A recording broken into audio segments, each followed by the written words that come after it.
ಆಕಾಶವಾಣಿ ಪ್ರದೇಶ ಸಮಾಚಾರ ಓದುತ್ತಿರುವವರು ಆರತಿ ದೇವಶಿಖಾಮಣಿ. ರಸ್ತೆ ಬದಿ ವ್ಯಾಪಾರಿಗಳಿಂದ ಹಿಡಿದು ಸಣ್ಣ ಕೈಗಾರಿಕೆಗಳವರೆಗೆ ಮುದ್ರಾ ಯೋಜನೆಯು ತಳಮಟ್ಟಕ್ಕೆ ಸಾಂಸ್ಥಿಕ ಸಾಲವನ್ನು ತಲುಪಿಸುವ ಮೂಲಕ ಆತ್ಮನಿರ್ಭರ್ ಭಾರತದ ಅಡಿಪಾಯವನ್ನು ಬಲಪಡಿಸುತ್ತಿದೆ ಎಂದು ಕೇಂದ್ರ ಸಚಿವ ಪ್ರಹ್ಲಾದ್ ಜೋಶಿ ಹೇಳಿದ್ದಾರೆ. ಈ ಕುರಿತು ಸಾಮಾಜಿಕ ಮಾಧ್ಯಮದಲ್ಲಿ ಮಾಹಿತಿ ಹಂಚಿಕೊಂಡಿರುವ ಅವರು, ಪ್ರಧಾನಮಂತ್ರಿ ನರೇಂದ್ರ ಮೋದಿಯವರ ದೂರದೃಷ್ಟಿ ನಾಯಕತ್ವದಲ್ಲಿ ಪ್ರಧಾನಮಂತ್ರಿ ಮುದ್ರಾ ಯೋಜನೆಯು ಸಾಂಸ್ಥಿಕ ಸಾಲದ ಲಭ್ಯತೆಯನ್ನು ಅಭೂತಪೂರ್ವ ಮಟ್ಟದಲ್ಲಿ ವಿಸ್ತರಿಸಿದೆ. ದೇಶಾದ್ಯಂತ 40 ಲಕ್ಷ ಕೋಟಿ ಮೌಲ್ಯದ 58 ಕೋಟಿ ಮುದ್ರಾ ಸಾಲಗಳನ್ನು ವಿತರಿಸಲಾಗಿದ್ದು, ಸಣ್ಣ ಉದ್ಯಮಿಗಳು ತಮ್ಮ ವ್ಯವಹಾರಗಳನ್ನು ಪ್ರಾರಂಭಿಸಲು, ನಿರ್ವಹಿಸಲು ಮತ್ತು ವಿಸ್ತರಿಸಲು ಶಕ್ತಿ ನೀಡುತ್ತಿದೆ ಎಂದಿದ್ದಾರೆ. ಪ್ರವಾಸಿಗರ ಅನುಕೂಲಕ್ಕಾಗಿ MSIL Mysuru sales international limited ವತಿಯಿಂದ ಶೀಘ್ರದಲ್ಲೇ ನೂತನ ಆಪ್ ಲೋಕಾರ್ಪಣೆಗೊಳಿಸಲಾಗುವುದು ಎಂದು ಬೃಹತ್ ಹಾಗೂ ಮಧ್ಯಮ ಕೈಗಾರಿಕಾ ಖಾತೆ ಸಚಿವ ಎಂಬಿ ಪಾಟೀಲ್ ತಿಳಿಸಿದ್ದಾರೆ. ಈ ಕುರಿತು ಸಾಮಾಜಿಕ ಮಾಧ್ಯಮದಲ್ಲಿ ಮಾಹಿತಿ ಹಂಚಿಕೊಂಡಿರುವ ಅವರು, ಡಿಜಿಟಲ್ ಯುಗಕ್ಕೆ ತಕ್ಕಂತೆ ಸಾರಿಗೆ, ಮಾಹಿತಿ ಮತ್ತು ಅಗತ್ಯ ಸೇವೆಗಳನ್ನು ಪ್ರವಾಸಿಗರ ಕೈಗೆ ತಲುಪಿಸುವ ಮೂಲಕ ಈ ಉಪಕ್ರಮವು ಸುಗಮ, ವೇಗವಾದ ಮತ್ತು ವಿಶ್ವಾಸಾರ್ಹ ಪ್ರಯಾಣಕ್ಕೆ ಹೊಸ ದಾರಿಯನ್ನು ರೂಪಿಸಲಿದೆ. ಇಂತಹ ಸ್ಮಾರ್ಟ್ ತಂತ್ರಜ್ಞಾನದ ಬಳಕೆಯು ನಮ್ಮ ರಾಜ್ಯವನ್ನು ಡಿಜಿಟಲ್ ನಾಯಕತ್ವದತ್ತ ಮುನ್ನಡೆಸುವಲ್ಲಿ ಪ್ರಮುಖ ಪಾತ್ರ ವಹಿಸಲಿದೆ ಎಂದಿದ್ದಾರೆ. ವಿಜ್ಞಾನವನ್ನು ಗ್ರಾಮೀಣ ಮಕ್ಕಳ ಬದುಕಿಗೆ ಮತ್ತಷ್ಟು ಹತ್ತಿರವಾಗಿಸುವ ನಿಟ್ಟಿನಲ್ಲಿ ವಿಜ್ಞಾನದ ಬಗ್ಗೆ ಕುತೂಹಲವನ್ನು ಮೂಡಿಸುವ ಉದ್ದೇಶದಿಂದ ಎಲ್ಲ ಜಿಲ್ಲೆಗಳಲ್ಲೂ ವಿಜ್ಞಾನ ಕೇಂದ್ರಗಳನ್ನು ನಿರ್ಮಿಸಲು ರಾಜ್ಯ ಸರ್ಕಾರ ಮುಂದಾಗಿದೆ ಎಂದು ವಿಜ್ಞಾನ ಮತ್ತು ತಂತ್ರಜ್ಞಾನ ಖಾತೆ ಸಚಿವ ಎನ್ಎಸ್ ಬೋಸರಾಜು ತಿಳಿಸಿದ್ದಾರೆ. ಈ ಕುರಿತು ಸಾಮಾಜಿಕ ಮಾಧ್ಯಮದ ಮೂಲಕ ಮಾಹಿತಿ ನೀಡಿರುವ ಅವರು, ಮಂಗಳೂರಿನ ಪಿಲಿಕುಳದಲ್ಲಿ ಕರಾವಳಿಯ ಕಲೆ, ಸಂಸ್ಕೃತಿ ಹಾಗೂ ಪರಂಪರೆಯ ದರ್ಶನದ ಜೊತೆಗೆ ವಿಜ್ಞಾನ, ತಂತ್ರಜ್ಞಾನ ಮತ್ತು ಖಗೋಳಶಾಸ್ತ್ರವನ್ನು ಪರಿಚಯಿಸುವಲ್ಲಿ ಯಶಸ್ವಿಯಾಗಿದೆ ಎಂದಿದ್ದಾರೆ. ಏಪ್ರಿಲ್ 16ರಿಂದ ಮೇ 16ರವರೆಗೆ ಮನೆ ಮನೆ ಜನಗಣತಿ ಕಾರ್ಯ ನಡೆಯಲಿದೆ.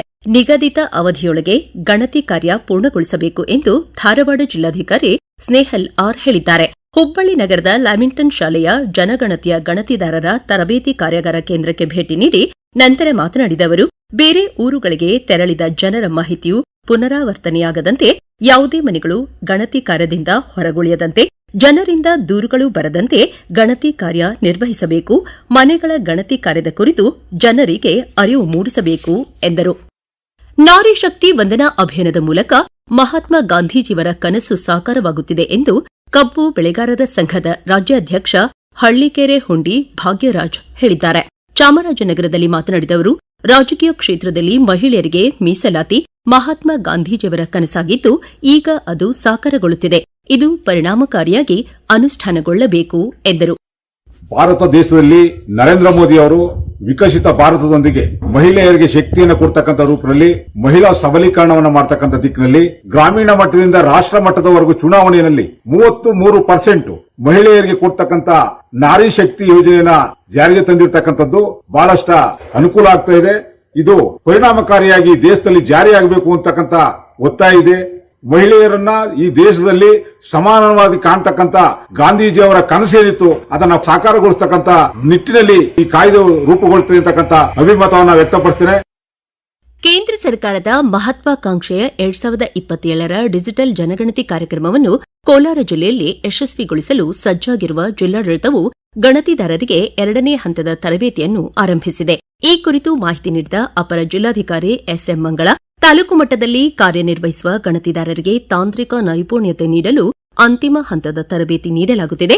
ಡಿಜಿಟಲ್ ರೂಪದಲ್ಲಿ ಮಾಹಿತಿ ಸಂಗ್ರಹಿಸುವುದು ಈ ಬಾರಿಯ ವಿಶೇಷವಾಗಿದ್ದು, ಆಪ್ ಬಳಕೆ ಮತ್ತು ದತ್ತಾಂಶ ನಮೂದಿಸುವ ಬಗ್ಗೆ ಶಿಕ್ಷಕರು ಹಾಗೂ ಅಂಗನವಾಡಿ ಕಾರ್ಯಕರ್ತೆಯರನ್ನು ಒಳಗೊಂಡ ತಂಡಕ್ಕೆ ತರಬೇತಿ ನೀಡಲಾಗುತ್ತಿದೆ ಎಂದು ತಿಳಿಸಿದರು. ಬಾಗಲಕೋಟೆ ಜಿಲ್ಲೆಯ ಗ್ರಾಮ ಪಂಚಾಯಿತಿಗಳಲ್ಲಿ 2025-26ನೇ ಸಾಲಿನ ತೆರಿಗೆ ಸಂಗ್ರಹಣೆಯಲ್ಲಿ ಪ್ರತಿಶತ 100ರಷ್ಟು ಸಾಧನೆ ಮಾಡಿದ ಹಿನ್ನೆಲೆ ಜಿಲ್ಲಾ ಪಂಚಾಯತ್ ಮುಖ್ಯ ಕಾರ್ಯನಿರ್ವಹಣಾಧಿಕಾರಿ ಶಶಿಧರ್ ಕುರೇರ್ ಅವರಿಗೆ ರಾಜ್ಯ ಸರ್ಕಾರದ ಮುಖ್ಯ ಕಾರ್ಯದರ್ಶಿಗಳಿಂದ ಪ್ರಶಂಸನಾ ಪತ್ರ ಲಭಿಸಿದೆ. ಸಂಚಾರಿ ವೈದ್ಯಕೀಯ ತಪಾಸಣಾ ವಾಹನದಿಂದ ಗ್ರಾಮೀಣ ಭಾಗದ ಜನರಿಗೆ ಅನುಕೂಲವಾಗಲಿದೆ. ಎಲ್ಲರೂ ಇದರ ಸದುಪಯೋಗ ಪಡೆಯಬೇಕು ಎಂದು ವಿಜಯನಗರ ಜಿಲ್ಲಾ ಪಂಚಾಯತ್ ಮುಖ್ಯ ಕಾರ್ಯನಿರ್ವಹಣಾಧಿಕಾರಿ ನೌಜಾಯ್ ಮೊಹಮ್ಮದ್ ಅಲಿ ಅಕ್ರಮ್ ಶಾ ತಿಳಿಸಿದ್ದಾರೆ. ಜಿಲ್ಲಾ ಪಂಚಾಯತ್ ಕಚೇರಿ ಆವರಣದಲ್ಲಿ ಆಯೋಜಿಸಲಾದ ಉಚಿತ ಸಂಚಾರಿ ಆರೋಗ್ಯ ಘಟಕಕ್ಕೆ ಚಾಲನೆ ನೀಡಿ ಅವರು ಮಾತನಾಡಿದರು. ಇಲ್ಲಿಗೆ ಪ್ರದೇಶ ಸಮಾಚಾರ ಮುಕ್ತಾಯವಾಯಿತು. ನಮ್ಮ ಮುಂದಿನ ರಾಷ್ಟ್ರೀಯ ವಾರ್ತಾ ಪ್ರಸಾರ 1:10 PM.